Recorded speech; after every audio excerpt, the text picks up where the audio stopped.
जरूरी सूचना है आप सभी स्टूडेंट्स के लिए। स्टडी फॉर सिविल सर्विसेज का Android app Google play store में आ चुका है, उसको प्लीज तुरंत इंस्टॉल कर लीजिए। और अगर आप स्टडी फॉर सिविल सर्विसेज के सिर्फ ऐप से कोई भी कोर्स, कोई भी पीडीएफ परचेस करते हैं तो उसमें अप्लाई कूपन, अगर आप ज्ञान सर जो है आप उसमें अप्लाई करते हैं, ये कूपन कोड है, तो उसमें 20% फीस तुरंत माफ हो जाएगी। मतलब 20% डिस्काउंट तुरंत उसमें लग जाएगा। ज्ञान सर लिखना है, नॉर्मली ज्ञान सर, स्मॉल लेटर में है सब कुछ, कोई स्पेस नहीं, कोई कॉलम नहीं, सिर्फ ज्ञान सर, GYANSIR। इस तरह से अगर कूपन कोड लगाते हैं आप ऐप में बाई करने से पहले, जो अप्लाई कूपन वाले में आता है, तो 20% का डिस्काउंट तुरंत मिलेगा। वीडियो देखिए। नमस्कार दोस्तों, एक बार फिर से आपका स्वागत है यूपीपीएससी बेस्ट ऑनलाइन कोचिंग के इस चैनल पर। इस वीडियो में हम प्राचीन भारत के इतिहास की श्रृंखला में एक क्लास को और आगे बढ़ाएंगे, जिसमें आज की वीडियो में हम लोग भगवान गौतम बुद्ध के बारे में विस्तार से चर्चा करेंगे। तो शुरू करते हैं बौद्ध धर्म के इस इंटरेस्टिंग सेशन को। वीडियो लाइक जरूर कर दीजिएगा और चैनल पर अगर पहली बार विजिट किए तो सब्सक्राइब करना ना भूलिएगा। देखिए, बौद्ध धर्म के संस्थापक गौतम बुद्ध जी थे, जिनके बचपन का नाम सिद्धार्थ है।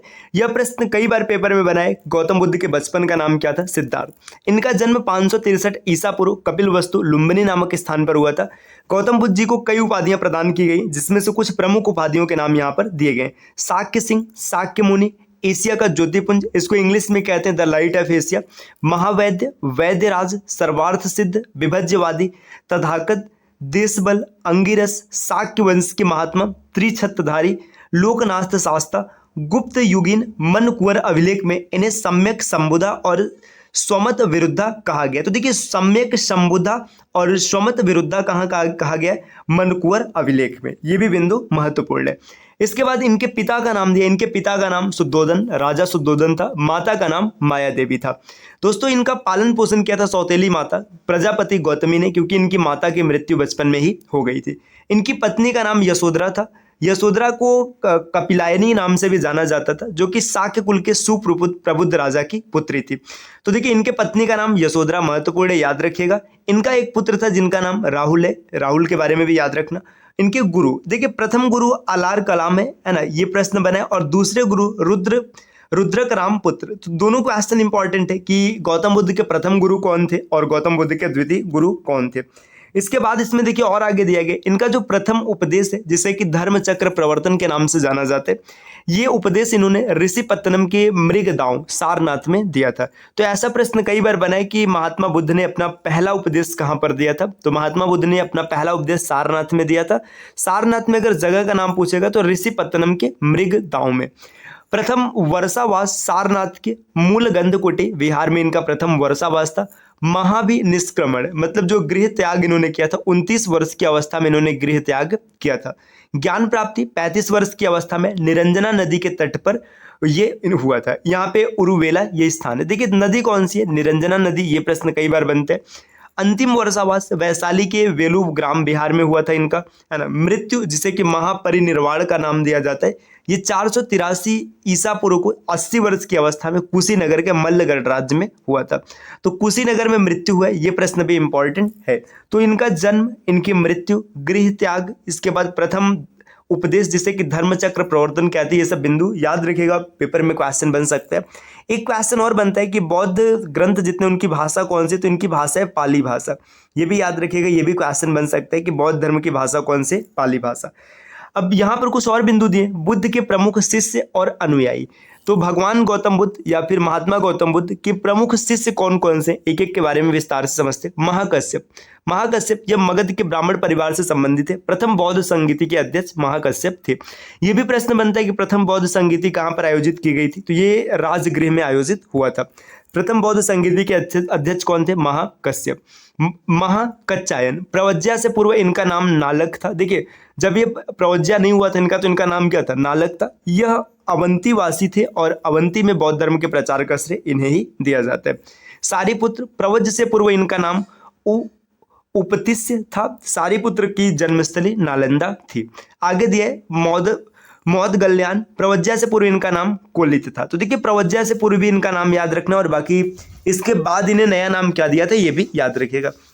अनिरुद्ध ये धनाढ्य व्यापारी का पुत्र था। बुद्ध के उपदेशों को सुनने के बाद सब कुछ छोड़कर भिक्षु बन गया था। तो अनिरुद्ध ये भी नाम याद रखना है, ये व्यापारी के पुत्र थे, लेकिन भगवान गौतम बुद्ध के उपदेश के पश्चात ये सब कुछ छोड़ करके भिक्षु बन जाते हैं।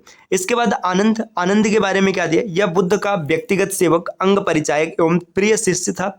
यह शाक्य वंशी था और बुद्ध का चचेरा भाई था। तो देखिए आनंद ये बुद्ध के कौन है, चचेरे भाई हैं, ये भी बिंदु याद रखना है। बिंबसार मगध का शासक और बुद्ध का संरक्षक एवं मित्र था। बिंबसार के ही अनुरोध पर बुद्ध ने संघ में उपोस्त का विधान किया था। उपाली यह शाक्यों के नाई मतलब नापित का पुत्र था। आगे दिया सुनीति, यह भंगी था। इनके जो प्रमुख शिष्य उनके बारे में यहाँ पर दिया जा रहा है। सुभद्र, सुभद्र के बारे में क्या दिया, चुंद के शिष्य बनने के पश्चात बुद्ध द्वारा धर्म में दीक्षित किया गया जाने वाला अंतिम व्यक्ति सुभद्र था। बुद्ध ने अपना अंतिम उपदेश इसे ही दिया था। तो ये इंपॉर्टेंट हो जाता है, ये क्वेश्चन बन सकता है पेपर में कि बुद्ध ने अपना अंतिम उपदेश किसे दिया था, ये सुभद्र को दिया था। बुद्ध के मृत्यु पर सुभद्र ने कहा था चलो अच्छा हुआ कि बुद्ध नहीं रहे, अब हम स्वतंत्र हैं। आगे सेनापति सिंह, यह लिच्छवी सेनापति था और जैन धर्म का अनुयायी था। बुद्ध ने इसे अपना शिष्य बना लिया था। अंगुलीमाल, देखिए डाकू अंगुलीमाल ये बड़ा प्रसिद्ध है ना। ऐसा कहा जाता है कि अपने समय में ये जंगलों में रहता था और वहां से गुजरने वालों की अंगुलियां काटकर उनका माला बनाकर पहना करता था। भगवान बुद्ध के उपदेश के पश्चात इसने सब कुछ छोड़ दिया और उनका शिष्य बन गया। श्रीबस्ती में बुद्ध ने डाकू अंगुलीमाल का हृदय परिवर्तन कर संघ में शामिल किया था। अंगुलीमाल प्रसेनजित के पुत्र पुरोहित गर्ग का पुत्र था। तो ये किसका पुत्र था, ये भी याद रखिएगा, प्रसेनजित के पुरोहित का पुत्र था। आगे दिया है कुछ और शिष्य के बारे में। दर्व जिन्हें की दब्ब एवं चुंद, ये दोनों मल्ल गणराज्य के थे। चुंद का राम पुत्र था। चेदियों के सहजाति निगम में महाचुंद ने बौद्ध धर्म का प्रचार किया था। आगे दिया छन्न, यह बुद्ध का सारथी था। महापरिनिर्वाण से पूर्व बुद्ध ने इसी पर ब्रह्मदंड का विधान किया था। आगे दिया कोटपति अनाथ पिंडक, बुद्ध जब राजगृह में थे तो वहीं पर अनाथ पिंडक व्यापारी शिष्य बना। इसने जेतवन बिहार में 18 करोड़ स्वर्ण मुद्राओं में राजकुमार जेत से खरीदा था। आगे देखिए यहाँ पे दिया जीवक। जीवक के बारे में क्या दिया, इसे बौद्ध संघ का आभूषण कहा जाता था। इनको चरक ने कौमार्य वृत्य कहा है। अजात शत्रु, आरंभ में अजातशत्रु जैन धर्म का अनुयायी था। इसने अंत में बौद्ध धर्म स्वीकार कर लिया था। तो ये बौद्ध धर्म के कुछ प्रमुख अनुयायी रहे जो कि पुरुष थे। अब यहाँ पर आगे दिए बौद्ध धर्म की अनुयायी प्रमुख स्त्रियां। पीछे आपने जितने लोगों के बारे में पढ़ा है वो सब पुरुष थे। अब यहाँ पर स्त्रियों की शुरुआत होती। महाप्रजापति गौतमी, इन्होंने सर्वप्रथम कपिल वस्तु में संघ में शामिल होने का अनुरोध किया। गौतमी ने बुद्ध से कुल 3 बार संघ में शामिल होने का अनुरोध किया था, जिसे बुद्ध ने अस्वीकार कर दिया था। गौतमी वैशाली आई, जहां पर सर्वप्रथम बुद्ध ने संघ की द्वार महिलाओं के लिए खोल दिए। देखिए पहले गौतम बुद्ध महिलाओं को संघ में शामिल नहीं करते थे। प्रजापति गौतमी इन्होंने कई बार अनुरोध किया, जिसके कारण गौतम बुद्ध ने संघ में महिलाओं को भी अनुमति देना प्रारंभ कर दिया। आगे दिया नंदा, यह महाप्रजापति गौतमी की पुत्री और बुद्ध की बहन थी। इसने भी बुद्ध से दीक्षा ली थी। यशोधरा, बुद्ध की पत्नी यशोधरा ने भी प्रवज्ञा ग्रहण की थी। विशाखा, यह अंग जनपद की सृष्टि की पुत्री थी जो बौद्ध धर्म की संरक्षिका बनी। इसने श्रीबस्ती में पुम्बाराम, जिसे कि पूर्वाराम या फिर मिगार मातु प्रासाद बिहार के निर्माण के लिए धन दान दिया था। तो देखिए इसने श्रीबस्ती में पुम्बाराम, जिसे कि मेगार मातु प्रासाद बिहार का नाम दिया जाता है, इसके निर्माण में इसने दान दिया था। मल्लिका, यह प्रसेनजित की पत्नी थी। इसने श्रीबस्ती में मल्लिका राम विहार बनवाया था। खेमा बिंबसार की पत्नी एवं रानी थी। संयुक्त निकाय में इसका उल्लेख मिलता है। खेमा ये बिंबसार की पत्नी थी, जो कि बिंबसार भी बौद्ध धर्म का अनुयायी बना था। सुप्रवासा, यह कोलीय गणराज्य की थी और बुद्ध की प्रसिद्ध उपासिका थी।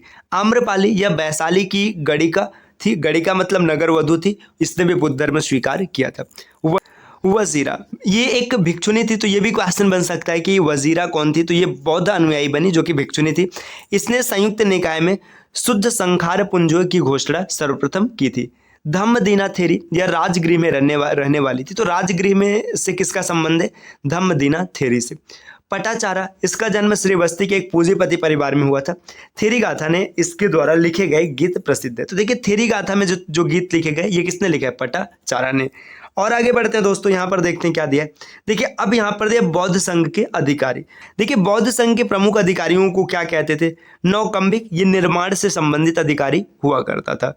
भंडागारिक, ये खान पान से संबंधित अधिकारी को भंडागारिक कहते थे। कप्पीकारक, ये क्रय करने वाला अधिकारी हुआ करता था। चीवर ये वस्त्रागार करने वाला अधिकारी था और आर्मिक ये आराम से संबंधित अधिकारी था। तो बौद्ध धर्म से जुड़े कुछ प्रमुख अधिकारियों के बारे में यहाँ पर दिया, ये भी बिंदु आपको याद रहना चाहिए, पेपर में क्वेश्चन बन सकता है। दोस्तों अब यहाँ पर दिया है बुद्ध के जीवन से संबंधित बौद्ध धर्म के प्रतीक। तो भगवान बुद्ध के जीवन से संबंधित कौन कौन से प्रतीक है? इनके जन्म का जो संबंध है ये कमल से है ना, और गर्भ का संबंध हाथी से। गृह त्याग ये घोड़ा संबंधित है। ज्ञान प्राप्ति के लिए इन्होंने पीपल है ना, बोधि वृक्ष का प्रतीक लिया है। निर्वाण के लिए पद चिन्ह प्रतीक है, और यौवन के लिए सांड प्रतीक है, और समृद्धि का प्रतीक है शेर। यहां से क्वेश्चन बनता है पेपर में कई बार कि किसका प्रतीक कौन सा है। प्रथम उपदेश इसका जो प्रतीक है यह है चक्र, और मृत्यु का जो प्रतीक है यह है स्तूप। और बौद्ध सभाएं तो देखिए कुल 4 बौद्ध सभा हुई थी जो काफी प्रसिद्ध है। प्रथम बौद्ध संगीति 483 BC में राजगृह में हुआ था, और महाकश्यप इसके अध्यक्ष थे, और उस समय शासक अजातशत्रु था जो कि हर्यक वंश से संबंधित था। दूसरी बौद्ध संगति इससे 100 वर्ष बाद 383 BC वैशाली में हुआ था, है ना। सभा कामी इसका अध्यक्ष था, और कालाशोक ये शिशुनाग वंश से संबंधित था, उस समय शासक था। तीसरी बौद्ध संगति ये 250 BC में हुआ था पाटलिपुत्र में, या इसके जो अध्यक्ष थे ये मोगलीपुत्र तिस्त थे, और अशोक इस समय मौर्य वंश के शासक थे। चौथी बौद्ध संगति 98 AD में हुआ था, मतलब ये ईस्वी है, ये ईस्वी मतलब जो जैसे अभी 2024 चल रहे, तो ये जब 98 चल रहा था तब हुआ था। ये कुंडलवन कश्मीर में हुआ था, और यहाँ पर वसुमित्र या अश्वघोष इसके अध्यक्ष थे, और कनिष्क उस समय शासक था जो कि कुषाण वंश से संबंधित था। यहाँ से क्वेश्चन 100% पेपर में बनता है कि कौन सी संगति किस समय की गई थी और उसके अध्यक्ष कौन थे। दोस्तों और भी आगे देखेंगे हम लोग। देखिए यहाँ पे दिया है बुद्ध के 4 आर्य सत्य कौन से है ना। हीनयान और महायान शाखा में अंतर क्या है ना। इसके बाद देखिए महत्वपूर्ण वन लाइनर फैक्ट के बारे में समझेंगे। तो बुद्ध धर्म की ये जो क्लास है अभी और भी आगे चलेगी, और इसके बाद फिर जैन धर्म स्टार्ट होगा। तो अगर आप टीम के पेड कोर्सेज से जुड़ना चाहते हैं पीसीएस के कंप्लीट प्रिपरेशन के लिए, तो इन दिए गए नंबर पर कॉल या व्हाट्सएप करके आप टीम के पेड कोर्स से जुड़ने की प्रक्रिया समझ सकते हैं। ये ज्ञान सर का व्हाट्सएप नंबर है, आप यहाँ से व्हाट्सएप के माध्यम से भी जानकारी प्राप्त कर सकते हैं। अगर अभी तक आपने प्ले स्टोर से स्टडी फॉर सिविल सर्विसेज का एप्लीकेशन इंस्टॉल नहीं किया तो इसे इंस्टॉल करना ना भूलिएगा।